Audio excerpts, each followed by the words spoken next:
When we first came to Sandra, we had just started the university application process for our eldest son. We had gone to see a number of universities, all of which we liked, all of which had great facilities, seemed to offer great courses, all the things that my son wanted. The differential was whether we took a course with a year work placement in industry or not. We came home with all of the bump, and then we thought, how on earth are we going to choose?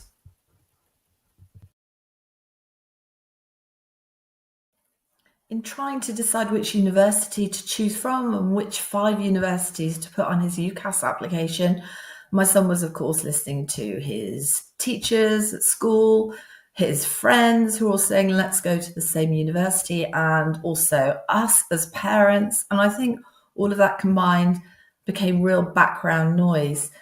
When we met Sandra, she just cut straight through that. I remember her first question to my son was, well, what do you actually want to achieve after university and why? And she took it from there. She raised questions with him about things we hadn't even thought of, geographical locations of universities, which might make it easier for him to gain work experience or potentially a year in industry, a track record of that university where evidencing where students had actually gained access to their careers of first choice, questions that we needed to ask from the tutors when we went to the offer holder days. But most importantly, she got to know our son.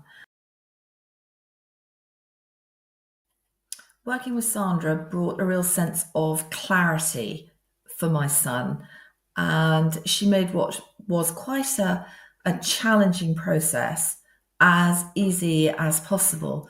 And she did it in a very kind, patient, and compassionate way, but also with that understanding that this is a massive decision and that these university graduates will come out with a significant amount of debt, so that the decisions they're having to make now at this young age will affect their future. We are now in the process of 2 years on looking for 1-year work placements for my son, and already Sandra has proved herself invaluable with that process.